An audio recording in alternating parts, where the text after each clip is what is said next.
the point of events is threefold. It's to enrich your community, it's to deliver your offer, and it's last to just capture content, right? You can knock out almost a year's worth of content from an event if you do it the right way, and we do it the right way. I know you guys are gonna do it the right way. So it's like the content, man, that's really one of the biggest things from the event. Welcome back to the Forum Media Uncut podcast.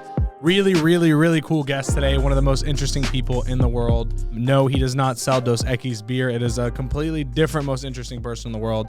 Mr. Iconic Becker. This guy is known for some of the craziest events in the marketing space that he throws. And I've been lucky enough to been behind the scenes and plan certain events with him and seen how his team executes. It's absolutely out of this world. Yeah, and we went over his event that he recently threw with CEO Lawyer, the CEO Lawyer Summit, and he gave us some tips for our upcoming event, Agency Founders Live, which, depending on the time you're listening to this, might be happening right now here in Atlanta, Georgia. We're super excited. So please, without any further ado, give it up for Mr. Iconic Becker.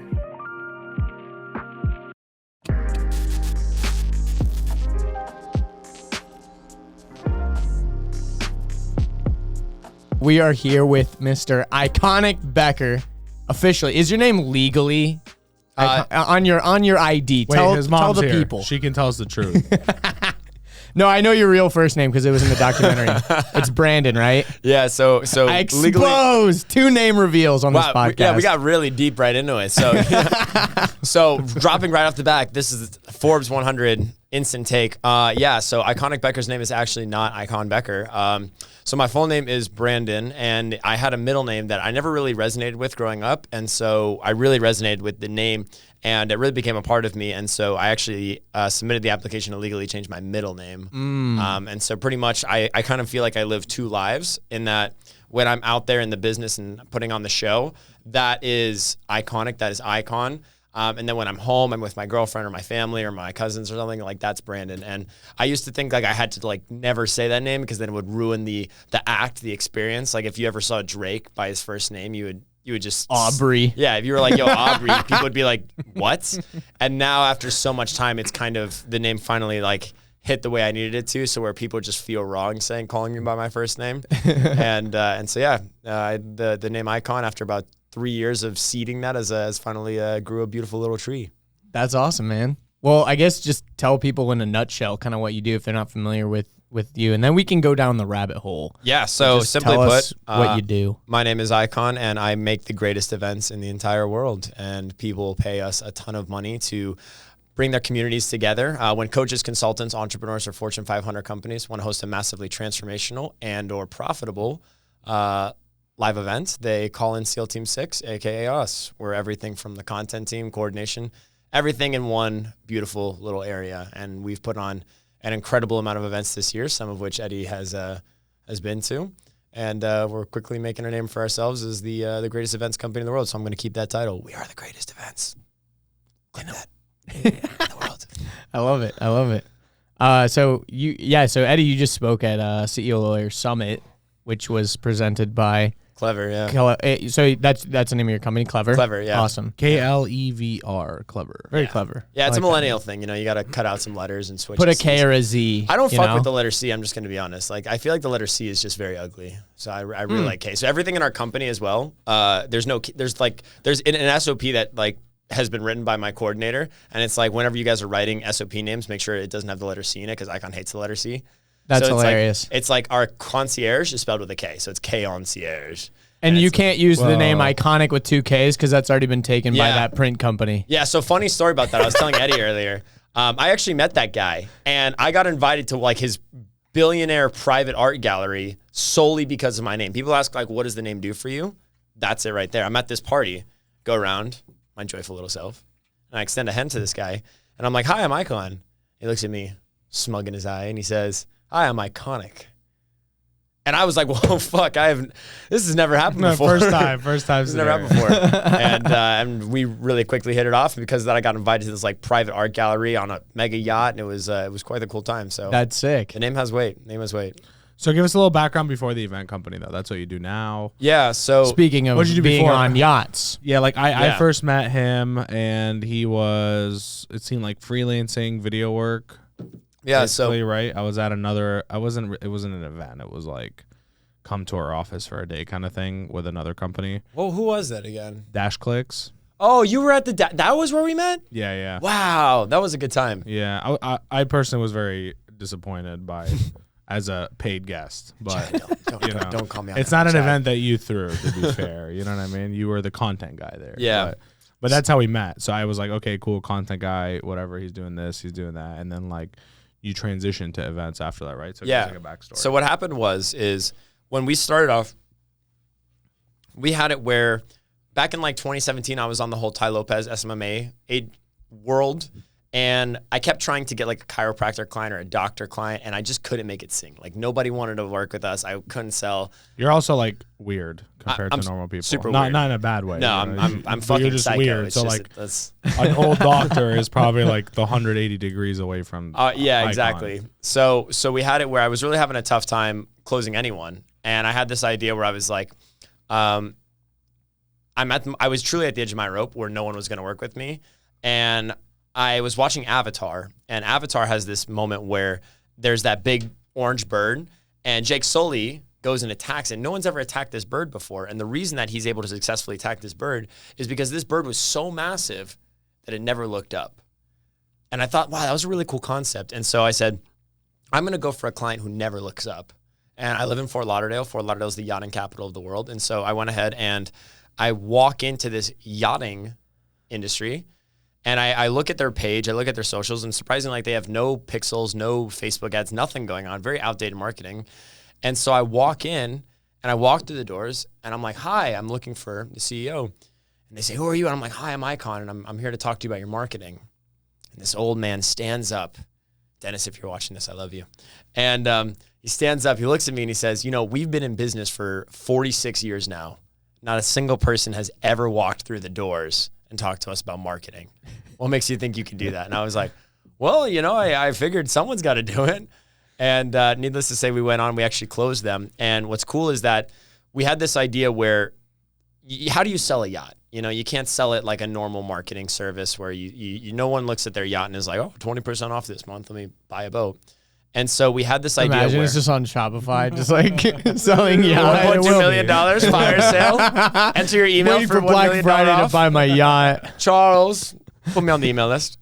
And and so we had it where we had this idea where the way to sell these really expensive things was content. It was trust marketing. It was nobody cared about. The yachts were all the same, whether you bought from one provider or another. The price was always the same. So the cost difference was based on how reputable the company was.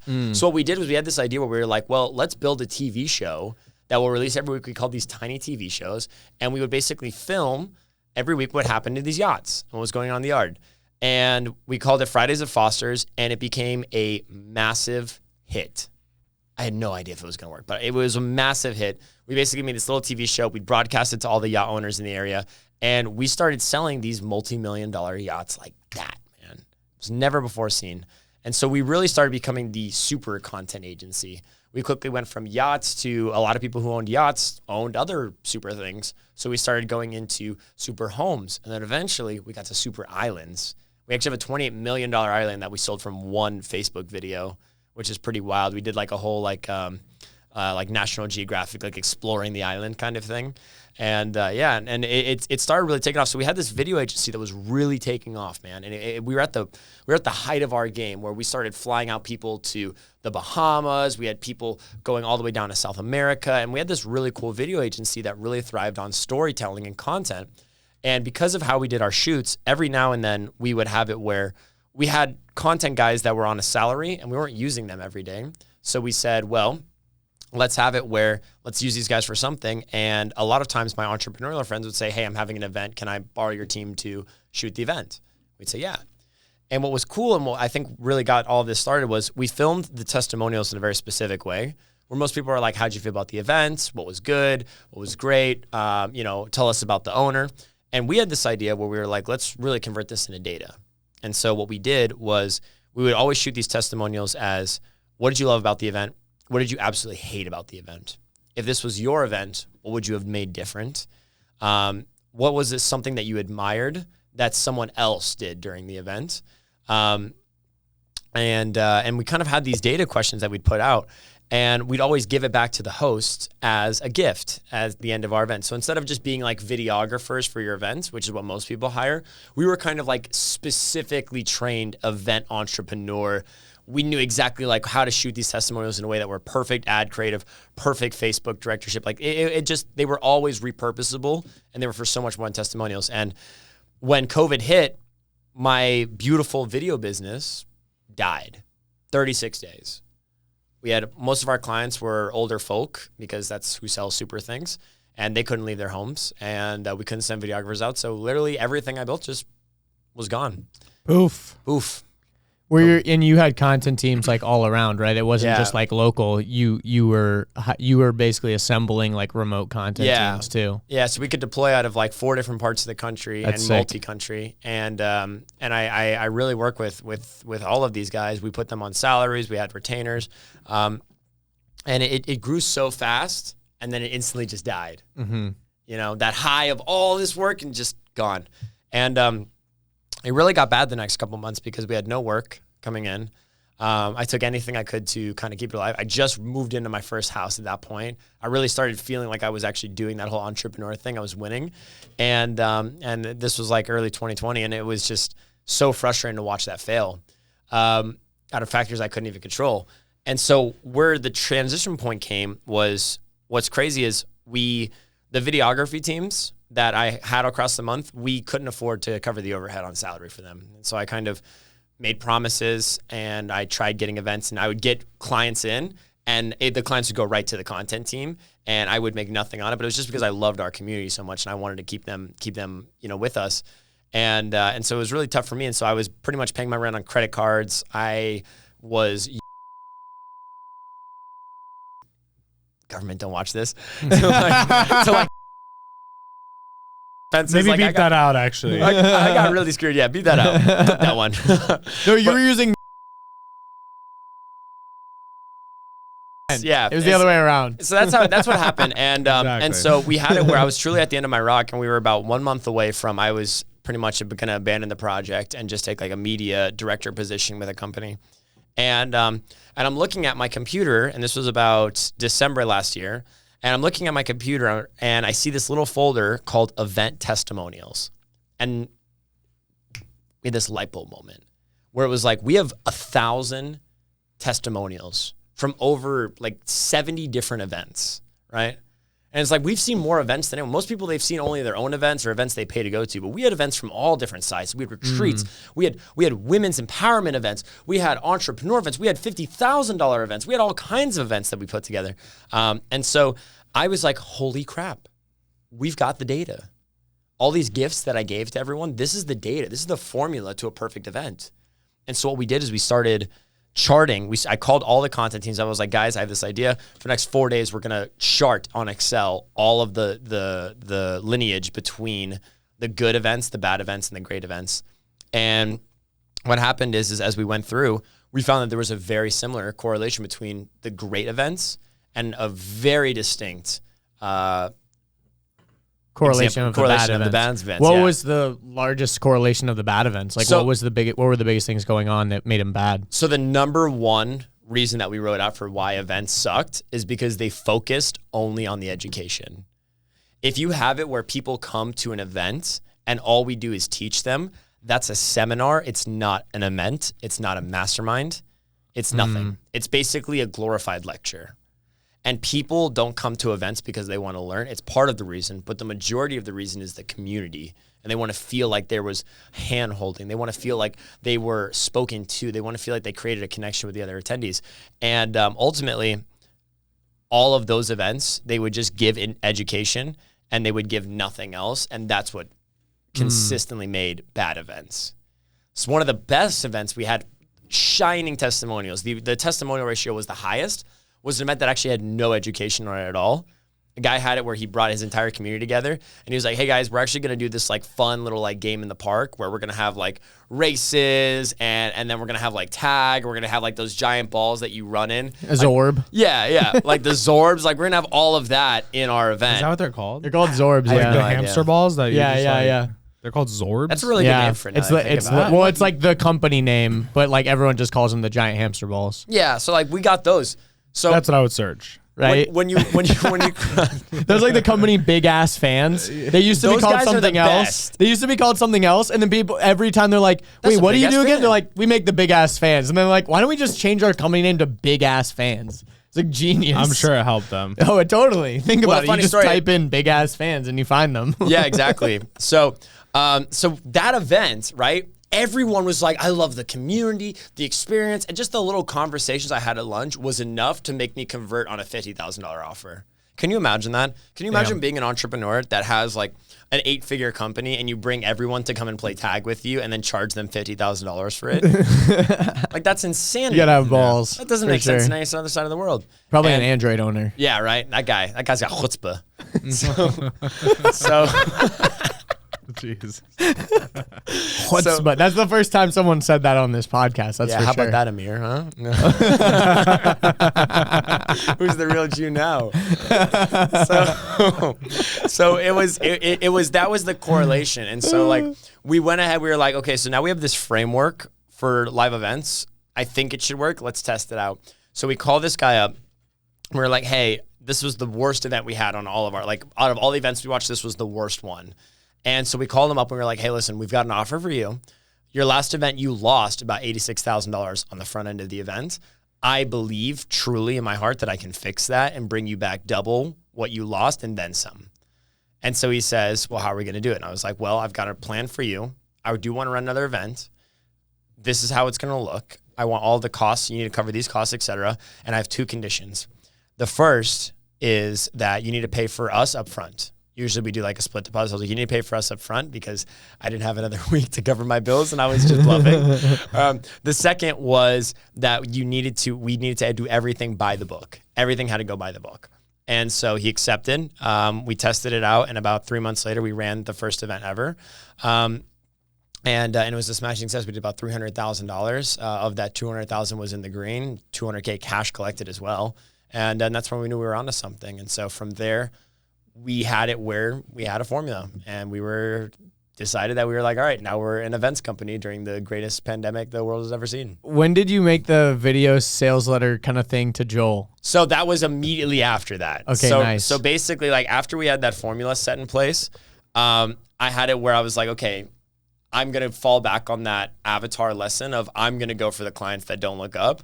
Who's the biggest bird in our space? And Joel is someone who I've met a couple times. Joel Chaplin. He's on our podcast. Joel Chaplin. Pretty big deal. He's a great guy.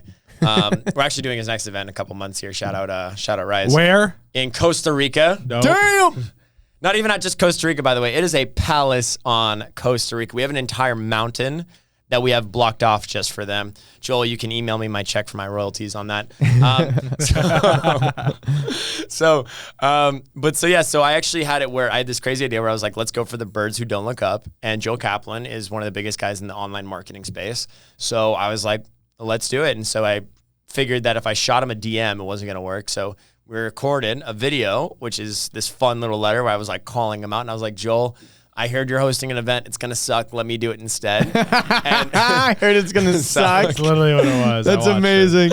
and I really was like, I'm going to do this in the very brash way where, like, you know, when you were in high school and you were going to ask out the hottest girl in school, you never do it alone. You do it in front of I did that all the time. because you need that peer pressure to like get it going. Yeah. So I took a gamble that was going to be the way to do it, where if I just sent him the video, it wasn't going to work. So I posted the video on my own story and I called tagged him out. him. Yeah, and I tagged him, which was pretty bold.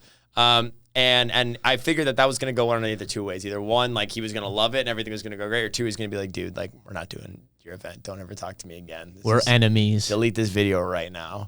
And I posted the video, fingers crossed, and I see like 100 comments in like tagging Joel Chaplin. Yeah. And I was like, yes, the momentum is growing, but we still hadn't heard from him yet. People actually started commenting like, I'm going to hire this guy for my event. Fuck Joel. And so I was like, okay, we're doing something right. And then eventually I see a comment 8 hours later. It's like, hi, eye emoji. And it was Joel's. And we hopped into the DMs and it kind of went from there. Slid into That's his DMs. awesome. That's, I mean, dude, that's marketing at the end of the day. Right? Yeah. That's great marketing. Everyone, dude, I have so many people that we coach, and they're like, "Oh man, like, what systems do I need, and what do I need to do here, and all that." And I'm like, dude, like at the beginning, you just gotta be scrappy. Like, Yeah. there's no system. There's just like things that can't be duplicated is what you need to do. You know, things like that. Like, Yeah. and Just it was a good video, hijacking- too. It was well thought out. It wasn't just like he was talking to a camera. He was like Doing Yeah. doing things and cool stuff. shit. I Yeah. forgot what it was, but I watched it when you posted. I wanted to make it like I had like where I was like, Joel, I just wanted to make this video because you're leaving all this money on the table, and then I had like an image of like money on the table. yeah, like shit like that. Yeah, Yeah. So it's That's well amazing. thought out for sure. So we figured that we were like, hey, if we can get the biggest guy in the game to let us do his event, then that's what we'll need to take over the rest. And the cool thing is, this is a story that's never been shared in public, but this is a great story, so for media only. So Joel calls me up and he's like, hey man, I want to do the event and I love the video, but I've got some bad news for you. We had it where Dan Bilzerian, the girl who plans all of his parties and houses, she couldn't even get us a venue in Miami because Miami had like really tough restrictions at the time. And he's like, she couldn't get us a venue for this. So if Dan Bilzerian's personal assistant, you know, I'm going to be honest with you, I don't know that you have the capabilities to it. I'll entertain it if you can, but the odds aren't in your favor, bro. And I sat there and I was like, Joel, give me 72 hours. He said, okay. So I call up every single This house. is what, like a year ago at the. This was literally like end of December now. Okay, yeah. And so I called every house in Miami, every venue, everything. No one's going to allow more than 300 people on it. It just wasn't going to happen. Or I'm sorry, 100 people was the goal. No one's going to allow 100 people on their venue. And I understood where the venue guy that Dan Bilzerian hired wasn't going to get it because all the venues were like publicly, we're not doing 50. The only place that you can do it is if you had private property. Well, guess who knows a bunch of yacht owners? Whoa. So I go ahead and I call up one of the guys that we used to do his yacht for, and I was like, hey, listen, you've got a really big yacht. I imagine you have an equally large house that you probably park it behind. What would it cost for me to grab that? And he went back and forth and whatnot, and then we ended up having a house that was, the house called us back, and they were like, yeah, we're all good to go. Let's do it. And so we did it. We had the house officially. I was wondering what that venue was because I remember seeing like videos from that event and being like, this is like a fucking castle. Like, what? Was that the one in Mexico? No, that so you this did? is what happened. So here's Oh, what happened. okay. So Maybe we were that gonna was a have it. different We were one. gonna have it in Miami. Everything was going great, and so what I did was I went back to Joel 72 hours later. It's the best I could do in 72 hours, right? Yeah. So I go back to Joel, and I was like, Joel, I have an answer for you. And he was like, oh, do you now? And I was like, yeah, but first I have a presentation. I pull up the presentation. The literal name of the presentation in big, bold text. It says, Dan Bilzerian's assistant couldn't do this, but Icon did, so hire him instead. and it was, and I showed it to Joel. He loved it, and he was like, all right, this guy's got something. Let's do it. And we were going to move forward on the house, but what we realized was we could only fit about 70, 80 people at the house, and that's including staff. And so we were like, let's go even bigger and bolder. And so Joel came to me and was like, what if we just go to Mexico? And so Mexico at the time equally had some pretty tough restrictions. We did some fidangling that I can't talk about on camera, but needless to say, we actually got a house from some very high-end people in Mexico. I won't talk about it on camera, but I'll gladly say that business. Yes. Who are these people in Mexico that's Icon is so afraid It's of? not the cartel. I'm more afraid of them than the government. Yikes. Yeah, That's so amazing. So we go to Mexico. We have this idea to do this in this like Mexico house in Puerto Aventuras. And we get this massive, very traditional Mexican estate. It was an estate. It had 16 bedrooms, a central gathering. And pretty much at that point, like when we announced it, it was the first event to really happen during COVID. And so a lot of people were not expecting that. And so when we launched it, people were like, you shouldn't do this. There's going to be COVID. People are going to die. How are you going to do the But testing? also, I'm sure the opposite, right? Like Yeah. people were like, yeah, finally. finally, back. I'll pack my bags right now. And so a month later, we actually put the whole thing together in about 2 months. And a month later, not knowing really anything, I barely had an Excel sheet that tracked it and whatnot. We showed up to this house, and as I said in the documentary, we made it fucking happen. And we brought 100 individuals from over, I think it was 6 different countries to this estate. We had incredible weekends, and everything that could have went wrong went wrong. like seriously, like everything. We had it where the house was awesome, and then it rained, so we had to get a new screen. We had it where on Sunday we had a yacht, and then literally at 11 p.m. the night before, the yacht company calls me up and they're like, "Hey, the yacht just exploded. Like it's literally on fire right now." And I'm like, "Are you serious?" They're like, "Yeah." And we just had like 100 people I just promised a yacht to. And so I had to find a new yacht at like 1 a.m. I like had to literally walk to the docks and like pay whoever I could to like just let me borrow their boat for a day. Stop. Yeah. Jeez. And so everything, but at the end, the attendees had no idea. And we had it where, and then the last part, this is the best part. The government of the Americas, okay, comes in and they say, you can't re-enter America if you don't have a negative COVID test. And so because you were on the yacht and you were coming back? No. So we had it where it was Saturday night and they were like, hey, Monday is when it goes into effect that you need to have a negative COVID test to re-enter America. So I had 100 people coming to me like freaking out. They were like calling their families like, I'll never see you again, because the Mexican hospital system a little extreme. Was super outdated, and it was like they didn't have the abilities to test that many people. This is when like testing was really difficult. And so they were like, now that you can just pay someone to like come to your house and stick a thing up your nose. Yeah. So we had it where we had this amazing anything. Yeah, exactly. So everyone's like, where are we going to get negative COVID tests, all this jazz. And so we had this amazing coordinator, Kira, that was working for the house at the time. And I was like, Kira, what are we going to do? And she was like, we're going to convince the Mexican government that this is a church retreat because they prioritize religious activity for COVID testing. Whoa. Holy shit, that's amazing. And so the Church of Chaplin. The Church of Chaplin. And so literally like 12 hours later after that announcement came out, we had a live COVID testing site on the property. We had everyone was singing hymns. Exactly. So most people got COVID tested. We had no positive tests, and everyone went home safe. And that was That's how we spontaneously bought 100 Bibles. That's so funny. That's amazing. And so after that, we had the Joel Kaplan testimonial, and that was all we needed. And from there, we were off to the races. You know. That's so funny. I would think like after that, you'd be like, okay, maybe this isn't a business I want to get into. Like, but you were already dealing with yachts and stuff like that, and like all kinds of crazy buyers and blah blah blah. Like I feel it's not about the buyers. It's just about the things that can go wrong. Yeah. Well, that's why they pay you the big bucks, I guess. It's like most of it's not in your hands though. That's a problem. Like even like last event, live stream problems. Yeah, right? Like that's not in our hand. They're like have a whole AV team of 10 guys running left and right, and no one can solve it because the hotel fucked up on the internet. That's the worst. When it's just like something like that. Yeah. So that was really the difficult part. And so after that, the next 3 months, we actually booked about 26 events in the span of 3 months. We fulfilled 17 of them. In the next 90 days. And so we went balls to the wall, and like I was barely sleeping. I was running like all these random papers. I was like writing stuff in my windows. I was going insane. And I was like, I'm so into it because now we had something that we were in high demand for. We were making a ton of money with. And more importantly, remember that content team I told you about that like we couldn't cover them and they went unpaid for several months. You met all of them at the event the last couple of days because every single one of them stayed with us. And we got to bring them all back, and so that was awesome. That was really cool. So yeah, that's kind of how we went from yachts to the being the top event agency in the world.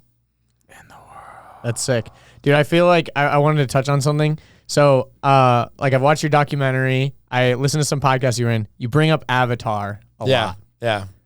What else? What is it about Avatar that you love? Because I agree, like it's such an iconic movie, but I don't think about it like a lot. I think for me, like I don't do anything because I like enjoy. Like when we talk about like what people enjoy and what they find like value in, I never do things because I'm like, oh, this is gonna make so much money, or we're gonna make the coolest event ever.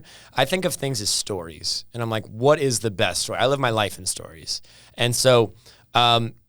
Even with Joel, like when we were going and pitching him on the event, I was like, this would be a really cool story when it works out, right? Yeah. So Avatar is just such a well-made story. It's such a high and low, and it's just one of the greatest movies of all time made. And, I remember as a kid watching it and just being like, this is like what I want to do when I get older. I want to tell stories like this. And so being on this podcast and being able to sit here and tell you guys my story is just, it's living the dream. So thank you guys again for having me for that. Yeah, dude. Man, dude. Of course. You're a funny icon. I have another thing that I want to bring up, but I'll bring it up later because I feel like we're still talking about events. Yeah. Well, okay, so back to your testimonial stuff that you're saying, like, okay, these are all the things that like were the bad events. What were the things about the good event? I mean, I guess it was like the inverse of that, but like, what are some things that like maybe the average person listening to this doesn't expect from like a really good event? Maybe they haven't even experienced it before. It's funny that one of the main points is like education, because even when I was on a panel in this last event, and one guy's like, he was asking some shit about like, our podcast worth it, etc. And I was like, well, I think the smartest people in this room would say that paying the price they paid to come to this conference, which was thousands and thousands of dollars a ticket, the same people who paid those high prices, if they showed up and there was nothing to present, but it was just all these people in the same room for 3 days, they would still say they got so much value out of the ticket. Yeah. You know what I mean? Yeah. And it just like that's the reality at the end of the day. So when we talk about our company, and I guess what the question here is like, what makes a great event, right? What makes a profitable event? What makes a great event? And it's obviously different, but we're going to stick it for majority of these people that are watching are entrepreneurs. They have online audiences. They're coaches. So let's talk about what makes a great, digital online entrepreneur events kind of thing. When people ask us, are you the event coordination company? We always say no. Because we're not event coordinators, we're not event coaches, we're not even event consultants. What we are is we are a culture company. Klevr's mission is we're here to bring culture to the world, and the vehicle we do that through is live events, right? So when we talk about like CLS or CEO Lawyer Summit, the one that we just did, we don't talk about, it wasn't the screen that made it work. It wasn't the attendees getting... But damn, that screen was that sexy. Screen was so sexy. Oh my God. Such a headache, but it was so sexy. But like, it's all about culture, and the linear correlation between all of the best events. The number one comment we had in that Excel sheet, which has over 400 lines of input, was culture, right? People don't buy into masterminds for education. They sometimes do. It's like, I'm going to learn how to do this email sequence in 90 days. I'm going to build out my coaching program. Sweet. But at the end of the day, they buy into a community. They buy their way into a network, and they want to feel that they're around people that are these innovators, these pioneers, people that are moving the world forward. And that's what you want your event to create. You want it to create culture. The event sales, most of our event sales, when we do like these little $40,000, $50,000 pitches, they don't come during the actual event itself. They usually come at the jacuzzi later that night, or when everyone goes out to the hookah bar, or when we have the snowmobiling VIP experience the next day. Like, that's when community comes into play. So when you're asking like what makes a good event, there always needs to be a sense of community to it and a sense of like experience. And the experience can't just be, it's fun. We got this guy on stage and he's making everyone hype. It's not that. I need to come into the event and feel like I left with a friend. And there's a lot of different ways to create that. But that's the number one thing. The number two thing that I would say that always makes a really great event is it needs to double dip as an experience, and that's outside of the culture, right? So if I'm coming to your mastermind and it's a small Airbnb mastermind, it should not be an Airbnb mastermind in like the middle of a normal neighborhood in Miami. It should be waterfront. It should have it where we spend a night and we actually go downtown to Wynwood and check out the local bars. Like, I want to feel like I'm on a vacation with really cool people. And that's the mastermind experience. So it's really ties into the culture and the experience of the event. And only the third and the last thing is going to be the fluidity of the education itself. And that there's a start and a stop. And we'll talk a little bit more about that in a second. But if I could put an emphasis on anything, it's those two items. Starting to stop, meaning like, so people have an idea of like, okay, this is the time where we're sitting down and like learning stuff, and then this is the time where we're networking kind of thing? Not even that. So it's not even about a schedule. You want to have a set intention for your event, right? So there's nothing worse than when someone goes to an event and it's like, in this event, you're going to learn the keys to a 7-figure business. And you get in like, Eddie comes up, he talks about content and branding and storytelling and how he's got this amazing organic machine. And then you come up and you tell me that the keys to the 7-figure business is your email marketing system. And then someone else comes up and they tell me like, it's all about your systems CRM, because now I've got like all these different directions I have to rapid fire. And that really sucks because it's how most events are done. And the reason that our events are so different is because we always make a linear path. So what we do is, for example, at CEO Lawyer Summit, the theme of the event was how to grow your law practice to 8 figures in 24 months. And instead of us coming out and saying like, you could do this or you could do that or you could do that, it was, here's a blueprint. Here's exactly the map of how you have to go to make this work. Some people will be at stage 2 on the map. Some people will be at stage 3, some stage 4. But every presentation at the beginning of the event, you should give them the map with like empty boxes And then at the end of the event, they should be filling each box out as they go through each presentation. So if I was going to talk about an agency event, for example, I would do it where it's like day one, we're going to start with, the 3 elements of a business are prospecting, sales, and fulfillment. So let's do it where like day one, we're going to start about like your outbound messaging.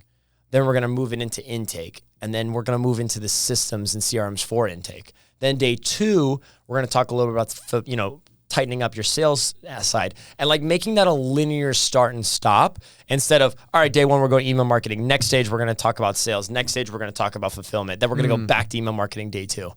That's really one of the biggest keys we've had. And that's also led to the best conversions at our events. That makes sense because it's like you're kind of starting at the beginning and ending at the end. Yeah. Ending with kind of the most, I guess, like more, not difficult topics, but like topics that are a little more in depth or whatever. Yeah.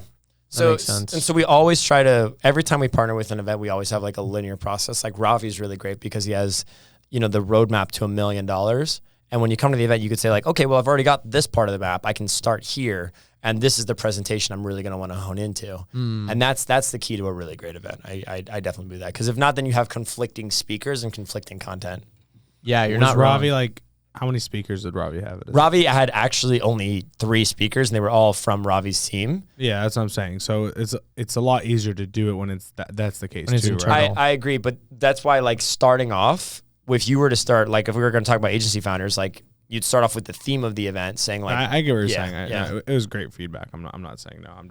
I was just taking the Ravi example because I thought to myself like, it's difficult. Roadmap, it's a little bit different. And especially if they're all your internal people kind of too, because like, when you have guests too, it's kind of guest speakers, like, you can ask them to kind of speak about one thing, but also, they might kind of put their own spin on it. That's why you design that framework first, and then you say who would be a good person to talk to about this, and then bring them in for that.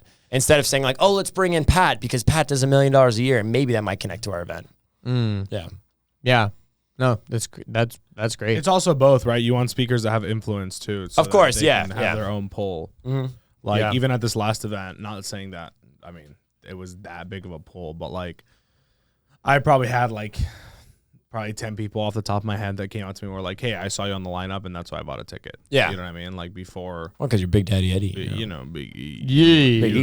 Big No. What they go. Easy, you know what I'm saying? Who wouldn't want to come out and see that? He's got an Android. No, but really, I mean, that also plays a part. So like, I guess the hard part, and honestly, by the way, for reference, I've seen your team, for everyone listening, I've seen your team go through from beginning to end. I connected Icon with a close friend of mine, CEO lawyer. You guys have seen him on this podcast as well. Yeah. We're picking between Icon and 2 other. Icon. That's actually my brother. Hey, I mean, you're in Atlanta, so you're Icon here, that's amazing. Icon the Don. So, but yeah, so Icon and 2 other companies. I was like, and you're a lot to take in, bro. Yeah, I get it. You know I what I mean? I'm wearing yellow shades on a podcast and a turtleneck. You're a lot to take in. I am, 100%. And so on the sales call, he's like, I don't know if I like this guy. He's like a little too much. I'm like, hey, let's just look at other options and just, for now, just keep him there. I'm telling you, I've seen it, so I have some credibility from my end. I appreciate that. Keep looking at your options. We looked at all the options and we sat down and evaluated. He's like, yeah, I just feel like my friend, he knows the area. He's done events here. I'm like, I don't know, man. I don't know. I feel like Icon's really going to care about like the marketing side, and it seems like he can commit to the event, not just like help like do Build things kind of on the side. Like Yeah. I feel like he'll like immerse himself into it. And so he was like, okay, cool. Let's give him a shot. Let's see what's going to happen. And I've seen your team run it from start to finish. And even us, we're running an event, right? And how many times have I mentioned, oh, Icon's team's doing this. I think it's smart that we do that. Or Icon's team's doing that. It's super smart that we're doing that. So Cool. Just want to say props because you've only been doing this for a year. I think, Yeah. Just for context for people, you've like achieved a very quick level of mastery. Not saying like you're like a master at events yet, right? But like, honestly, I've seen even dude, just the jump from like the level of like the first event you've done to like Ravi's event to even this last summit. I would say like from a professional and a lot of moving pieces, and I mean, just like the feeling of the event, this one to me from the outside perspective felt like the most expensive one. Yeah. But like, and Ravi's is up there too. It was really big. It was in a parking deck. But like just seeing the scale, like I told Ali, I walked in And I sat down, and I was sitting in the front row, and right next to the stage, and Jesse Itzler was talking on the stage, and mirror image of me was CEO lawyer Ali, and I was like, I just like had a moment. I was telling Terry, I was like, I like literally had a tear in my eye because I was like sitting there. I was like, what a moment. I'm just looking at him. It's Jesse Itzler standing on the stage 5 feet away from him. He's sitting there listening to him, and I just have this like picture, and I like grabbed one of the photographers, and I was like, hey, this is the shot I want. Take this photo and commit the next 10 minutes to getting me the best angle from here that you can get of this shot, because I want this shot, because it's just like such a cool moment. It was just like put it all in fruition, I guess, you know, seeing you guys build up to it, seeing what we had a few years ago, and then walking into the room, I was like, whoa, like this is way sicker than I thought it was going to be. You know what I mean? So like mad respect. It was super organized. Like your team got their shit together. Most importantly, you know, throughout the process, they were committed the whole time. They just knew what was next. I don't know. I just want to say, you know, for such a short time doing it, you definitely like didn't drop the ball on things that like people should be dropping the ball on at this point. Yeah, I definitely appreciate all of that, and we couldn't have done it obviously without you, and so I love you. But you know, if I could give any credit to anyone, it would obviously just be my incredible team, Kira, Dale, the entire content crew out there. Like those guys came in. And, you know, immediately after Ollie, when I sit down, because when Ollie came to us, he wanted to keep it small. He wanted to have like just one, like a projector screen, like a Hilton. And I had such a bigger vision for it. I was like, we could do so much more. And that was what I was most excited about. I think that's one of the over-empowering things that we talked about. And eventually over time, like it started warming up to him. But to live up to that fulfillment, we're having this 120-foot screen. We had 300 people coming in. We had this free store. We had all these moving pieces. The screen was 120 feet? 120 feet total square footage. Okay. Yeah, okay. It was 20, I think it was 28 feet wide, and it was 15 feet tall. It was 120 feet total square footage was because they measure it by the panel. Yeah, you have to buy all those little panels that link together. Yeah. 120 1x1 panels. Yeah, that's like sick. That. Yeah. The math on there checks out. Something.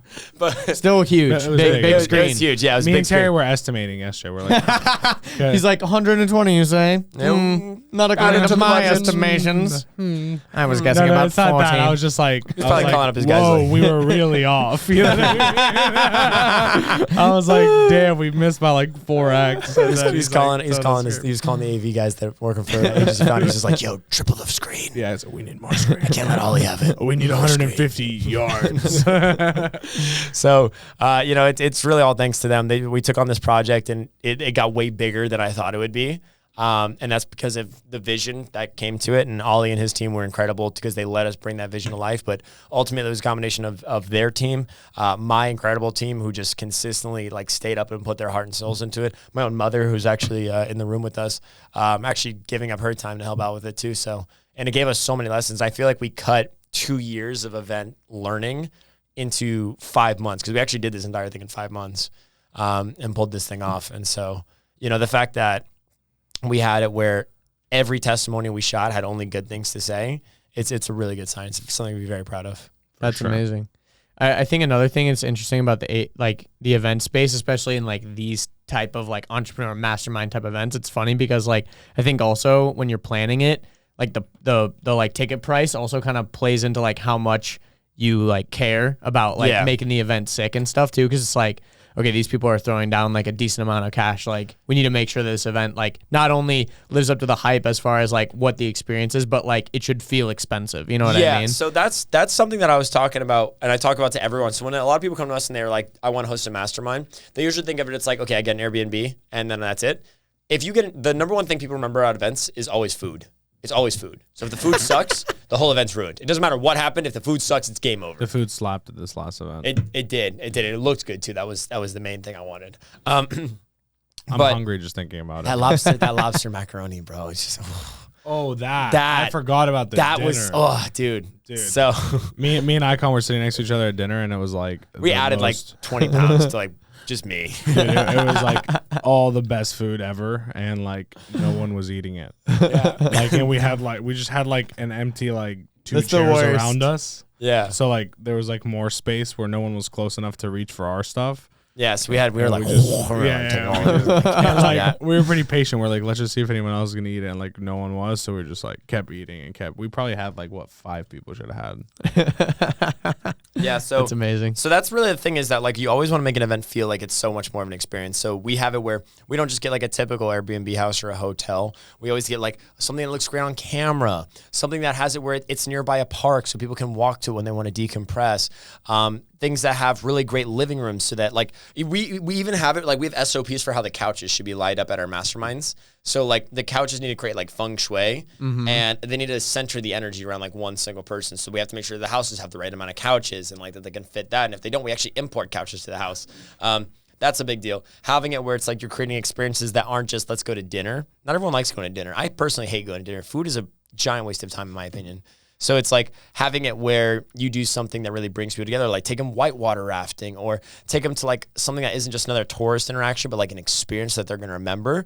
They don't think back and say like, oh, I remember when I did that hike over the Andes. They think, oh, I remember back when I was with, 7 Figure Live and I went over the Andes. Like it ties your brand and your community to that experience. So it's really good to make it that expression, that first impression, that feel of it.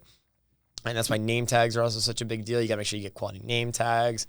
Like there's just a lot of little things that you could put a lot of love into little things and it will have a big payoff for your masterminds. I totally Do you agree. feel like name tags are necessary? Name tags are probably the most necessary of the entire thing. Yikes. Yikes. Do you guys have name tags? Not yet. We actually voluntarily said we don't want name tags. Yeah, so the thing about name tags is I thought name tags weren't important until I realized that people like keeping name tags as like souvenirs. We have And- sick wristbands though. Yeah, so wristbands are cool, but don't like have your the reason name. name tag, first off, like name They're tags not are the good ones for you rip networking. off. Yeah, but like networking are like they're cool, but first off, it's good to be able to read someone's name, but also like people take a huge amount of pride. The name tag itself, you talk on a lot on this podcast about how like when someone tags you on a story, you share it on your story, you get their audience. Yeah. The name tag is when someone gets a name tag, the first thing people do is they post it on their Instagram story because they love letting everyone else know how much better they are than them for going to this event. So they're like, got my diamond ticket. They put it on the Instagram. So that name badge is literal branding for your event, and it's an actual ad for your event. And on top of that, most people keep their name tags. And what if you really go to the wall with it, what you can do is you can get. But do you think the name part is the most important part or the branding part? The branding on the name tag, the feel of the name tag. Like if you Yeah, have it, like yeah. if it's a paper, like loose leaf name Your tag. name tags were nice Yeah. as fuck at the conference. Yeah, and it's not that you expensive. posted it. Huh? You posted your name tag. I did post mine. Yeah, it yes. feels Had good. the little speaker ribbon on it, made you feel cool. Yeah. No, the VIP dinner was where it was at. And- Once you had the lob mac and cheese, it's over. And all in all, like that was I think 400 name tags. We spent $1,000 on it. Like it was a little expense that gave so much marketing to the conference, so much. And if you have or like the lanyards, people will take the lanyards off and use them as like a key ring. Yeah. Right. So it's like these lasting things that you can use to continuously keep your community just always talking about you. And I have people that have come to all of our events, and I've had like photos of people that have like a Klevr wall in their house, and it's like all of the badges from the Klevr events. That's tight. Yeah, it's pretty cool. So, you get that nice thick PVC one.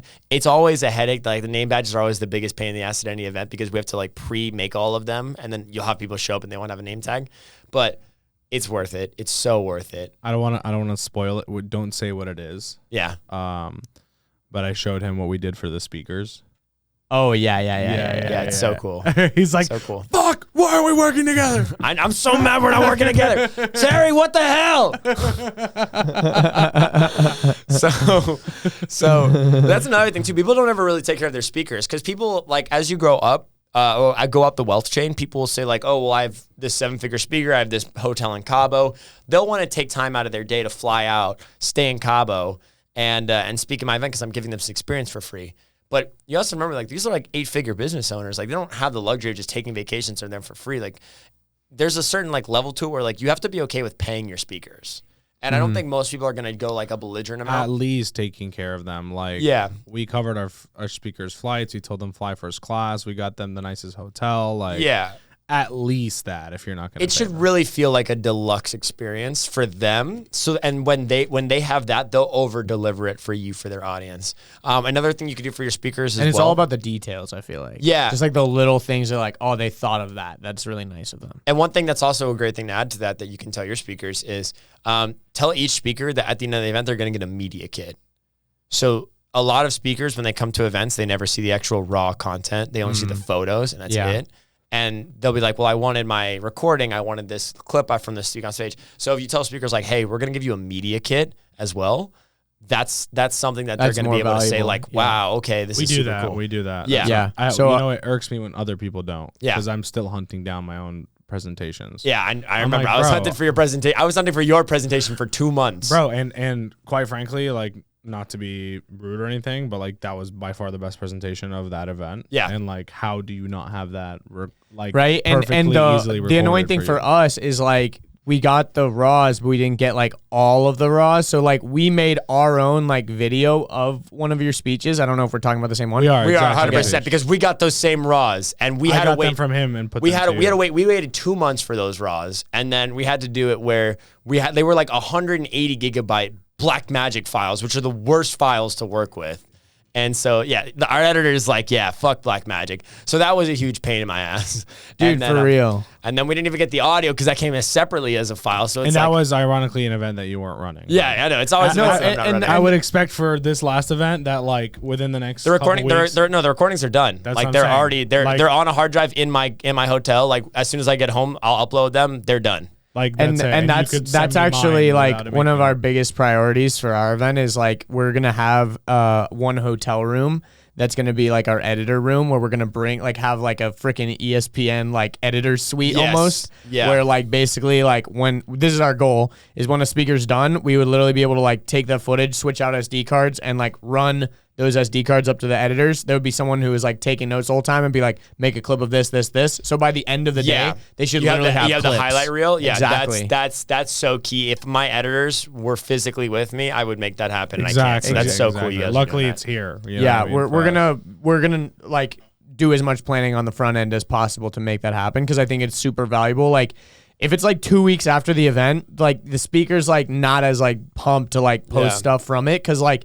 Imagine how sick it is. You feel really good about your speech, and then you see clips like immediately that day, and you post them that night, like on your thing while the event's still going on. Like that's too valuable. Like that's really sick. And that's another thing that people also like don't think about it. Like when they're like, oh well, I don't want to host an event. That's okay, but everyone and their mother has heard about like. Oh, come out, we'll film like a weekend of content, and then like we'll repurpose that in like 180 days. Dude, if you're going to have it, we're going to spend all this money to bring out a production team, stay in a nice house, and then film all this content, you might as well call up your audience and say, hey, pay me $1,000 so you can actually watch me do this in real time, and then make even more money on it by making them an offer at the end. Like the point of events is threefold. It's to enrich your community, it's to deliver your offer, and it's last to just capture content, right? You can knock out almost a year's worth of content from an event if you do it the right way, and we do it the right way. I know you guys are going to do it the right way. So it's like the content, man, that's really one of the biggest things from the event. And it has to be, you can't just go to an event and say, all right, we're going to hire a videographer or photographer, because they're going to shoot it the videographer photographer way. You know, like there's nothing worse than when you have an event and you have photos that are just like from the speaker, like it's just the speaker and that's it. You need to turn the camera to the side. See that authority, like perfect Facebook ads cover where it's like you see the audience, you know? You have the B-roll shot where it's actually going behind someone's head, not just of the speaker at the front of the room, because you want to capture the depth. Like you need teams that specialize in entrepreneur ads content because they know exactly what they're hunting for at your event and not just another videographer, another photographer. Which is crazy. That's not like a thing that just everyone who's in the content space knows. You know, I'm like, this is like so assumed. And then I'll get a video back. I'm like, what? Like, what is this? Yeah, it's like I could be speaking to a room of empty people for all I know watching this video because it's literally just me. Yeah. Like there's no audience. There's no. Yeah. So. No. You guys have pre-event master classes for your event right now or no? We're thinking about doing that, but we just don't have time right now. This is like the busiest time of the year for us by far. Like, we really whipped up this event very quickly. Like we were like, let's throw it in January. Like sick. Let's just get all of our ducks in a row and let's fucking do it. You know. Yeah. But I think like our goal with this one was just, you know, make it happen, make it awesome. Not even And that, then bro. the It's next- actually fucking awesome. No, it is. We have like top It's tiers. fucking awesome. No, really, like It really is gonna be sick. We've thought of a lot of details, even like those little details, like what we're doing for the speakers. Like, Yeah. I'm sure they're gonna go and be like, "Holy fuck, that was sick!" Like, No, that you guys was are gonna so crush thoughtful. it. I'm super excited. To see Everything's done. Swag, notebooks, hoodies, shirts, like decked out, design, wristbands, like Banners, whatever. I mean, I don't want you to Neon make it sound like signs. we haven't. Yeah. You're like, no, we- no. we tried to I'm scrap not saying this we're together. scrapping this together. I'm saying like we Hey, made it happen scrapped this quickly. ent- listen, and we so scrapped there were this entire certain company things that, together. So yeah. it works well when you do it the right way. We I didn't mean to make it sound like that. yeah. I mean, Come to our event. It's not cheap, I promise. No, it's yeah. gonna be sick. I mean, It's gonna be sick. It's out of this world. For fuck's sake, we rented out Lifetime's basketball courts. You know, It's gonna be dope. they don't rent them out. Yeah, and that's another thing. So you guys had the experience in it. You have like we're actually bringing like competitive nature into it. Like that's awesome. That's so cool. We have people like training every day. I'm like, guys, relax. Yeah. No, because like the best in the fuel events is like your primal competition, right? Yeah, especially a bunch of guys who own agencies. Yeah, like those guys, like they love like the Coliseums. People used to fly out, like they used to ride for months to like witness the Coliseum back in Rome. You know, Julius Same thing Caesar here. used to fly out. He used to the fly out. Colosseum. No, I'm just on kidding. his pigeon. on his the pigeon. Don't get me started on No, pigeons. he's flying on the orange bird from Avatar. Dude, yes. Hedrum's gonna bust through that door, and we're gonna finish our conversation about pigeons. I feel like maybe that's just like a hallmark of every podcast. Somehow every You just podcast always I'm on, end up the talking pigeon about pigeons. conversation always pops up, and like now there's a guy who's actually running an entire movement around pigeons. So it's definitely the birds aren't real. the birds aren't real. Yeah, My friends all into it. I signed up to a rally of that. So I love it. Funny scenario. We were in this last conference, and for reference of how Icon does his deals, he takes money up front, right? yep, we take It's a nice deposit up front. Deal is you cover the expenses of the event. We'll tell you what they are. We negotiate down. We save you a fuck ton of money. And then on the back end, we have a split of some sort, right? Yeah, we have a rev share agreement. Yeah, Exactly. So so we're directly tied to making this event work. We're not just here to put it on. We're here That's to make great. it sing. exactly. So It's good for both people. Exactly. last day of the event, audibles are called, like first thing in the morning. Audibles. I get in the car. I'm driving. Audible, Eddie. We're moving you from 2 to 10. Is that okay? I'm like, sure. I'm like, no problem. I'm ready. Like, we're good to go. Okay, we get there. I'm like, listen, there's no way this guy's gonna be finished by 10. Here's how we're gonna do it. We drew it all out. I'm like, no way he's getting finished by 10. He's got 30 more slides. It's me 10:40. We need to call a break so we can do this because it's all around like, when do we pitch? Yeah. And when we pitch, we need time after the pitch for everyone to like. You need to always Commit have to the the offer pitch. before lunch. Yeah. Yeah, exactly. So, not at the end, right? Yeah, not at the end. And that's Okay. why we had some difficulties with moving lunch around. Yeah. Exactly. So like we're like trying to move lunch around, moving presentations around. People are delayed. People are early. Like just all these things happening at the same time. And it got time to like when the offer was gonna get dropped, which was like probably like 45 minutes too late in the schedule, and like people were definitely like really hungry, and lunch is like right outside the door. Just Jeez, people are starting to smell it. Yeah. you just you know what I mean? Yeah. Is that a steak? Is that more We had that cheesecake lobster too. And we mac had and like chicken. It smelled good. Yeah. So, anyways, in this business model, Icon and his team have put so much time. They spent so much money, more than they even thought they were going to, and estimated. And we're on the stage and they're pitching and they're doing the pitch and they're going through the presentation that they've worked so hard to do. And this is a big ass room. And like, not once in this entire time have me and Icon sat next to each other. Yeah. I'm doing something and he's doing something else, or I'm just watching and he's operating something. Like, there's never a time where we're sitting next to each other. This man is so stressed because he's like, this is it. Like, this is what it's all on. He grabs a chair. I'm like sitting in the back of the room for like the first time. He grabs a chair, pulls it up, puts it next to me, and just, here we go. And he's like, bro, my money's on the horse right now. It's like watching a horse dance thing, dude. Like you sit there and you have it where where you put all of this months of like work into it. It all boils down to like a literal 30-minute presentation. And I had so much faith in Ollie. I had so much faith in the team. I had so much faith in everyone. But regardless, like things can still happen. We've been at where like during the pitch on stage one time, we had the power just cut out. It was like a citywide thing. So like we had no backups and nothing. So it's like I feel like I took $1 million and I put it like on a racehorse and I'm just sitting there and I just wait. I pour my glass of scotch and I'm like, it begins. Yeah, dude, the whole time he's like stressing, he's pacing, and every time I look at it like a sports game. I really do. Like when I felt the energy sense, I was like, oh no. And then he did a little bit of a debrief. He was like, guys, can you everyone clap? Here's like Regan McConnell. Are you guys loving it? The crowd goes wild, and I'm like, yeah. I'm in the back of the room. It's like watching like a sports game. Yeah. I'm sitting there like going through the notions. I'm like, yes, no, ooh, oh, yeah. All right, cool. This is him. Look at his oh my God, he has a. Look at his hand. There's a video. He's grinding the fuck out of the tea bag. He's like paper on the tea bag, and he needs something to start getting it out. And this is like at the end, bro. At the beginning, it was way worse. This is like after he was like, he had some good news. He's like, oh, people are taking photos. That's big. And then like something will happen. He's like, fuck, not enough people clap. It's not good. It's not looking good. He knows the analytics of the claps. He's like, it needs to be about 10 decibels. If the claps are at least not 10 decibels, we were a solid 6, man. It was not. Yeah, and then like you said, Ali said something else, and like people responded. He's like, yes, that's really good. We're back in this one, baby. We're back in this. And then he would like take a breather, and I'd be like, oh no! It's like a touchdown right before the 1 yard line. He's like, we're not trying to make this a pitch fest or anything, a pitch or anything. And then I was like, no! He's like, this is a pitch. That's what we're doing. He said that at me. I got looked at each other. He's like, fuck! My money! No, we are actually. We are that's pitching. So funny. That's so funny. No, but in the end, in the middle of the pitch, it was like 15 minutes in. You're like, it's not even the horse, it's the jockey. We had. He's steering the horse in the right direction. We had an event. That's so funny. We had an event that we had one time. It was the same thing. And I love these guys, but they come on stage like the day before, and they were like, hey, it only makes sense to work with me if you spend at least $50,000, right? And the pitch was $20,000.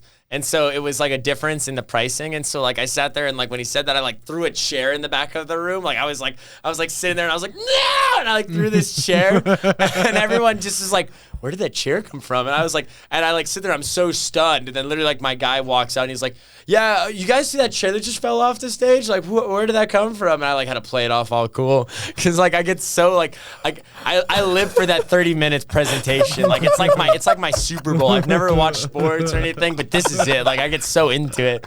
But in the end he crushed it.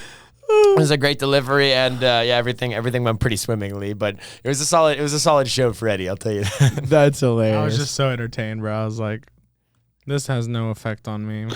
That's like amazing. Both ways, I'm coaching this whole program, so let's see who joins. I'm like, I mean, not that I didn't care. Yeah, but I was like, I have no like financial attachment to this speech, and like. Icon's like, I have all of it. This is my stock portfolio. That's amazing. Right? That's amazing. I not to completely switch gears, but I was going to say, you mentioned earlier that you watched The Agency, and you earlier said that you also had your own reality show back in the day with the yachts. Yeah, I did. And obviously that plays in all the content stuff. What did you learn doing that you feel like still carries over?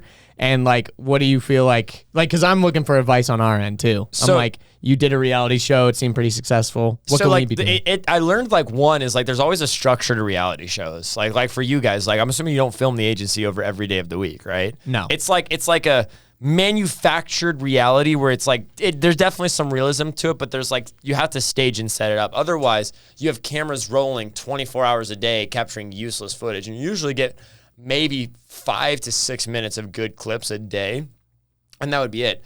So for us, when everyone's like, yo, I want to pay a videographer to follow me around full time and then like make vlogs and all this stuff, like, yeah, you think that until you actually have them with you and they're just recording all the time, and it's quite useless. So instead it's like, you just have to set up like an hour or 2 hours and be very intentional with your content and say like, okay, when we did the yachts, we would not film all day.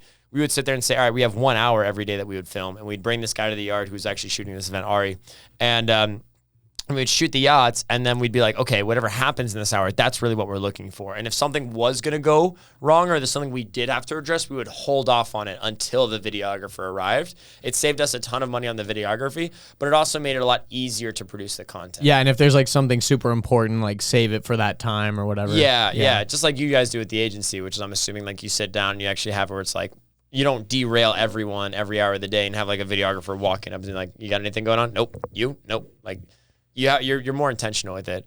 But the agency is great. That one episode with the little sticky notes on the wall, that was I spit my wine out. I just want you to know that. There was like a guy, it was this African American dude. I can't remember what his name was, but he was like, I had this idea for a wrestling contest, and then Eddie's like, the wrestling contest wins, and some other dude like claimed it, and he was like, fuck Jim. Something like that. And I just sat there. No, it was me. It was a spelling bee or something. And he goes, my new idea for the $100 challenge is a WWE slam because I'm going to fuck Andrew up or something like that. I'm going to punch him in the face for stealing my idea. Kneecaps.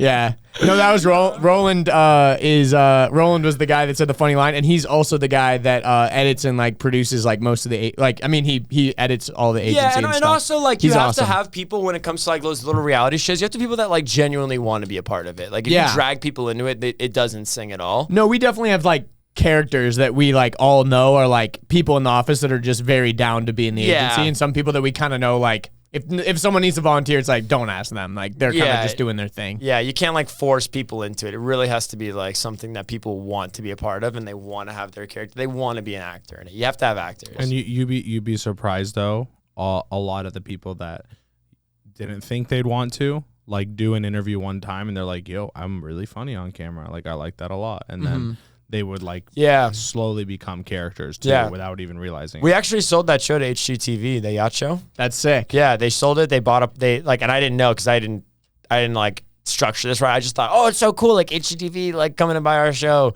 And we sold the idea to them. They shot a pilot, and then they scrapped it, which is super sad. It's like that is sad. That was my one chance at fame, and I lost it. So now I just run events out of depression. Yeah, but you can become your own little celebrity now. Yeah, we're getting there. We're getting there. And so, looking back on selling it, do you regret anything? I mean, I regret that I didn't, actually sell it. I just was like, yeah, you can have it. I just put my name on it. I also like the idea is still there. The reason, like, now is like the world's coming back to it. We went to the boat show the other day before we left, and there were several people that came up to me and they were like, yo, you're the guy from the boat show, from the show. And I was like, yeah. And they were like, what happened to that show? I loved it. Because in your niches, and your niches are the riches, right? And so like that community, they fell so in love with that. And we realized that we never got a lot of views on the show, so I always looked at it as like, oh, this is a failure. But a lot of views is what? But like, yeah, nothing. But like, we'd have like 900, 1,200 views per show. That's what I'm saying. That's a lot of people. Each one of those guys was a billionaire or a millionaire or a guy who owned like a repair shop for yachts. Like, it was such qualified views. And so one of the biggest takeaways I learned was that like building a little community of like a content for your community, you don't have to have views, you just have the right views. Dude, that's exactly how I feel about our podcast and the agency and stuff like that. Like we get like 1,000 views or whatever, and it doesn't seem like crazy, but it's like, dude, 1,000 people like stopped what they were doing and actually like watched us, and it's people like you. It's people look, if I literally open my phone right now, and I guarantee if I scroll down on Apple, look at that, your shows, you're literally the first one right there. There we go. Right? Damn. So it's look at those beautiful gentlemen. Those beautiful gentlemen, right under the Donda album. Also better. AJ's worlds colliding. He took that picture and he loves Kanye. Yeah. So it's like, so it's really about like creating content for your communities and then creating a place for your communities to assemble. And content could be in a way a digital form of culture, because it's like I'm virtually tying myself into it, just like the events. I'm bringing all these people together. The content is one way of doing that virtually. The events is one way of doing that physically. And I love what we do, and I want to keep doing it. So in the spirit of moving towards more digital things, where do you see things moving digitally? So we never do virtual events. That's the number one thing I talk to everyone. Everyone always asks us to do a virtual one. I will never do a virtual event. Virtual events. Be careful. I know. Never. What about in the metaverse and VR? So I'm glad you said that. So like, let's be honest. Like, who here has been on a virtual event and had a good time? Though I've been on a virtual like conference thing and they suck because they're like they don't have that same. And were you there the whole time? No, No, I would like dip in. So and everyone's out like, and "Oh, throw more virtual," and like the selling, like singing thing AdWorld right and now. stuff. It's like, we'll tune into some of them, but like whatever. Yeah, that's the. And But I have been to a virtual reality event, and that was sick. So that is what we're working on right now. So we are experimenting with the metaverse and virtual reality and having like events inside there because I do see that being a thing. Because you can have it where you could be at an event in VR and you could like play ping pong in the middle of it, and then I don't know, like jump off the Eiffel Tower. Like you can do all kinds of stuff. Yeah. That's what we're looking to do. But I see the world when you say like digitalization and like where's technology getting us? The only thing technology is doing is just bringing more people together to physical live events. Events have been the #1 form of marketing for centuries, right? They've outlasted Facebook ads, they outlasted print. They did all of these things, was bringing people together because it always proves in the end that it's the highest converting, it's the best tactic, it's the longest lasting tactic. So we've brought, thousands of people together during a pandemic where the world has kept them apart. And now as the pandemic's starting to like die down a little bit, hopefully, we're bringing the world back to being like, as we like, now there's even more. We have it where we're booked out right now. We have 12 spots we take for every single year. There's 12 companies we partner with. And we have 9 of them completely sold out. Like we're booked all the way until almost the end of 2022 at this point. And that's insanity. So it's not more like tech is necessary or more VR or anything. It's just like all we're doing is just figuring out how we can bring more people together. And hybrid events are definitely an example that can make sense for that. We do all of our events from a hybrid standpoint, but other than that, technology is just the vehicle to get us back together. Yeah.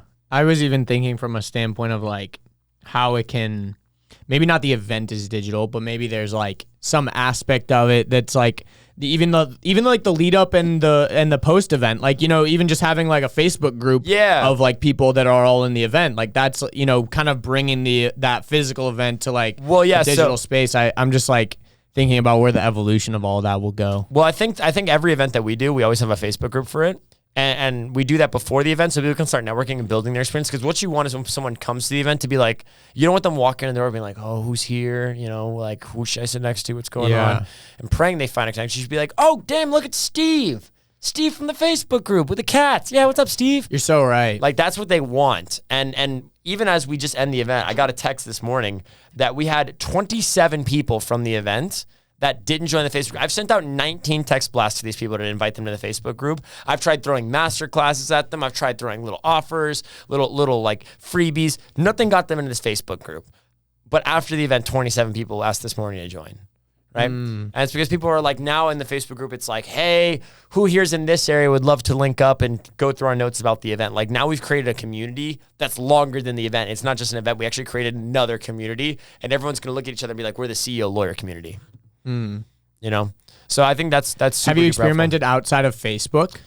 No, as far as groups, because like I feel like Facebook groups, not that they're dead, but I feel like they are kind of like weird. I think they're only dying just because people are like not spending as much time on Facebook. Yeah. Just because I think everyone kind of got like fatigue of all of the things that originally made Facebook cool.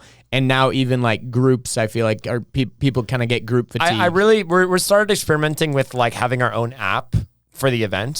So like we'd have it where like we'll have like a CEO Lawyer Summit app and all the lawyers can join and they can talk like leading up to the event. And there's like a little Tinder thing. Yeah, and then there's like, there actually is, we're building that right now is we have it where you can like light out all of your... Swipe to connect. Yeah, and then you connect for... That's what we're trying to build. We went to an event that had that. It was actually pretty cool. Yeah, and so that's what we're kind of starting to attempt and test. But at the end of the day, all it is just like all of those tools are just vehicles to breed connection.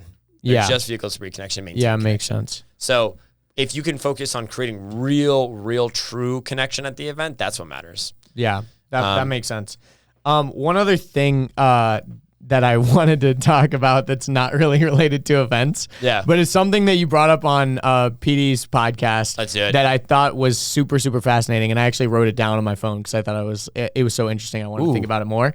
Was the idea of you talking about like human life 1.0, human life 2.0, human life 3.0, basically like human life 1.0 being that we had to kind of like change our physical hardware to like our brains had to grow, like physically humans as a species had to grow to a certain point. Then at 2.0, At 2.0. we're changing our brains and things like that. To evolve, yeah. I guess elaborate more, because this was just super like interesting to me. Okay, so complete 180 from the events, but here's where we're at. I just wanted to hear him talk about it more, because it was so interesting to me. I like, my thing that fascinates me is like the acceleration of humanity, right? So whether that is like in AI or the metaverse or anything, when we talked about metaverse, I was like, I'm all into that. When Elon Musk came out and said like, we're gonna put chips in your brain, we're gonna allow you to upload your brain, I was like, yes, sign me up. I'm all for it. Won't get a COVID shot, but boom, there you go. I'll do it. So it's like, I love the acceleration of the human experience. Even when I got into an accident, they told me my legs might not work. I was like, boom, don't worry, cut it off. I want the TI-32 leg prosthetics. Like, I was all over for it. I was like, yes. So we're at a stage right now where humanity lives in Bill Gates only carries 5 books on him everywhere he goes, and Life 3.0 is one of them. This is an incredible book. Everyone should read it. But basically what it talks about is like what's going to happen in the next 100 years. And humanity, when we first started as like little microbial cells, was Life 1.0, which is we couldn't really think independently. Our only objective was to survive and eat and reproduce. And so as cells, we went ahead and changed our bodies, our hardware, to start growing little limbs, and we moved and we floated around and whatnot. We changed our hardware. We got into Life 2.0, which is where like we had full developed human bodies and we were able to exist in our ecosystems. Eventually, like our evolution slowed down, and now the only thing that we can do is change our hardware, and that's where our software. That's where we're at right now, right? So we have it where you can't think about it. Meaning I can like be whoever I want to be. Like I can go do whatever I want to do. I can think however I want to think. If I want to go gluten free or something, like animals aren't like making the choice to like be vegan or something. Yeah, you can like go against your own primal and animalistic brain to do whatever you want, right? But we can't sit here and think like I want to grow a tail and then grow a tail. So we're in that stage, but we are about to get, this is so exciting. We're about to get into Life 3.0, where we are going to be able to change both our software and our hardware. So voluntarily at any time, like I believe voluntary prosthetics are going to come into play in the next 15 years, to where like your arm is going to get tired and you're going to be like, all right, swap it out. And you're just going to cut it off and you're going to get a new arm that, and it's gonna be dope. It's gonna have like a lighter in it. It'll have like a little USB drive. You'll have like, you know, your thumb will be like a crypto wallet. Like it'll be awesome. And so we can move and adapt and evolve our bodies. And you're already seeing that right now. Like Elon Musk has done it where we have the Neuralink, where we're accelerating our brains. Soon we won't even use our mouths to communicate. Like, do you guys understand how crazy that is for everyone in this room? Like in the next 20 years, we will communicate without our mouths. 20. Do you think we'll only be using, because I've been thinking about this in an interesting way. Like I remember I was at this music festival and I was thinking about how dumb my stupid body was. Like I was like, I have this dumb meat vehicle and I wish that I could like last longer. Like I want to keep dancing, but I'm tired. Yeah. And like I'm cold, and like I wish I was able to just like keep warming myself without like needing, you know what I mean? Like if I had like a little heater or something, like I could just like plug a battery into it or whatever. You know, like just random little things like that. I'm like, how sick would it be if I just had like an exoskeleton that could like heat me up, like almost like in Dune, like when they have that thing that like recycles their sweat and they can just drink it at like 99% efficiency or whatever, you know, stuff like that. That's where we're like, so think about it right now. Like when you talk about like your exoskeleton, right? We don't need to insert a chip into our brains to like make us think 100,000 times faster. We have it right here. It's just on the outside of our body. It's in our hands. And it can answer like any question that we need. Like when people ask like, are we going to become androids? No, we're already half of the way there though, because we have all of our technologies just external. So we just need to bring it internal. Like in my hand, I can access every piece of information in the archives of humanity. That's amazing. And so we're at a stage now where we can start changing our hands. Prosthetics are at a point where they can use your brain and just connect to the hand itself, and you don't actually have to use your muscles anymore to do that. So like it doesn't have to travel down a thing that goes down your arm. It could literally just like brain to hand. And it all goes, and it goes all the way to wireless. It's like Bluetooth, you know, you just connect your hand. Makes sense to me. And you have it where you can do it now where we have nanobots that can go and they can actually eat cancer cells. So we can inject nanobots into our body, and this is already FDA approved, and they can literally search for cancer cells, and if they find it, they could just kill it, right? Now, that's just insane to me. It's insane that we have this technology, this marriage between our meat sack and this amazing thing. And so what I believe is that like about, I'd say 20, even 30 years from now, is that you're going to get it where this thing knows more about us than we know about ourselves at this point, right? Yeah. And so we're going to get where 20 or 30 years from now, you're going to be able to take your little drive, if you will, and upload it to the metaverse or upload it to the central system and just upload yourself. And this from an AI standpoint, we'll be able to digitally recreate me and how I think, how I act, my mannerisms, how I speak, and I'll be able to preserve that for all of time. Like God forbid anyone in my family passed away, I would be able to upload them to like a central consciousness, and I would be able to still live the rest of my life with them. Do you find that like in your documentary, I think it was, or in a podcast, can't remember, but you were talking about how when you were on the way to the hospital after your car accident, you had like a USB drive of like a letter to your family. Like if you passed away, this was like a video that you would want them to watch, but it was like in a safe, and you're like, no one even knows that this thing exists. Exactly. So like it seems like you have put a lot of thought into like how your likeness, your person will like kind of carry on after death. Extend past like all of us. Do you think that's going to be like a thing that everyone wants to subscribe to, or you think it's going to be something that more just people that like not? I don't know anyone personally. Maybe they do this, but I don't know anyone else that has like a video like that on a flash drive. Yeah. Like, so do you feel like that's more for going to be people that are maybe more mindful of that type of stuff, or do you think everyone's going to be kind of like uploading their? What do you think, Eddie? Consciousness. I mean, I don't think 20 years. When do you think? I don't know. I mean, that's like really. I think like these things take time. Like smallpox vaccine took 7 years. You get what I'm saying? Like uploading a brain. Like, I'm not saying they haven't been working on it for 100 years. I'm just saying like to go to market with billions of different people. It's like it's not that simple. So people's brains are gonna get shorted out. Like there's gonna be so many problems. Here's to an get to the point interesting. where it works. I'm not saying it's not happening. Like I think it's an awesome thing, and I can't wait for that. You know what I mean? But I'm just saying, no wait 20 years. I used to say the same thing until I realized this. Do you know how long it was between the Wright brothers flew the first plane and then we landed on the moon? You want to take a guess? 50 years. I'm only saying it because but planes and moons because I know that you're gonna say it was really short, but they're different. I would, if I had to guess, I'd guess like 150 years, 200 years. You think like 150, like 200 years, but like the difference between like when we launched the first plane into the world and when we landed on the moon was only 61 years. That's wild. And the time between when we invented this first smartphone and now this phone, which has more computing power than that, was only less than 30 years. Right. So like the technology, we're getting faster and faster, and it's taking less and less time to create. And I get it. Yeah. But everything you're telling me is external. It is external. So we'll see kind of what dives into it. But I think that doesn't, external things through science and physics are kind of already measured.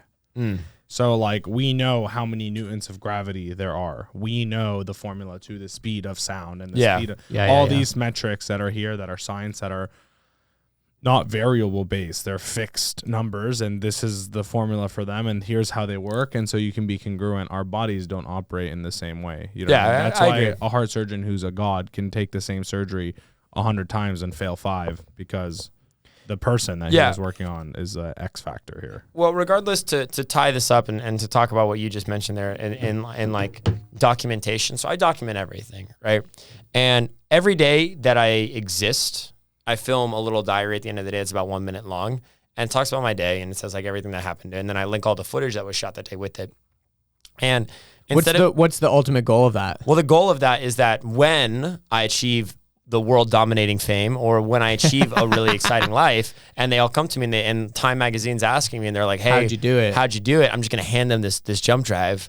Or like, I don't know, at that time, maybe I'll just beam it into their brains. You'll airdrop it to their crypto wallet. Neuralink. Yeah, exactly. And then I'm going to be like, here's the archive of all of my life in this. I really want it where like when I have children and I had a rough, and they come to me and they're starting their own projects or experiencing their hardships, you know, and they're like, I don't know what to do. I want to be like, would you like to see that it's okay? It's human. You want to see how your dad dealt with this when I was your age? And I want to actually be able to pull up the videos when I was 16, when I was 17, I was still figuring it out. And I think that that's going to give them a lot of help. And I think it's going to help tell this really incredible story, you know, for generations. It's going to outlive me. And what's cool is I made this whole server in my house that like index all of the content, like translates it. So it's like I can control F my life right now. So I can control F mine any day in the last 5 years now. And I could see exactly what happened on that day. And I could see how I was feeling and what was going through my head.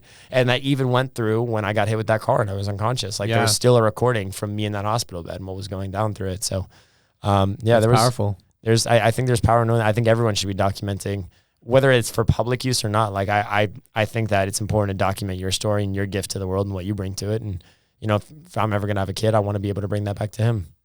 For sure. Well, since that's what you're talking about, we like to end these with your fortune cookie advice. Like if you could write one thing for other people to carry on and get some sort of value of life, if you could write something on a fortune cookie that would change their perspective on something or save them time or money or health, whatever it is, what would it be? Oof. So I remember I thought about this for a little bit, and I have a quote that I really live by. And what I think if there's the hardest lesson I've ever learned in my life, is the hardest thing about your dreams is never achieving them. It is realizing the people who were never meant to be a part of them in the first place. It's just kind of my take on, it's not hard to actually get the thing you want, but realizing who you have to sacrifice or what you have to leave behind to get it. That's the hardest part of it all. That's a custom quote written by me. So I'm going to subscribe to my That's site. iconic. Icon. Yeah. So Love it. But that's yeah, a really good one. That's a really good one. Sometimes it's not about what you can add, it's what you can take away. Yeah. And so that's probably it. And then if I was going to say anything else, man, it would just be,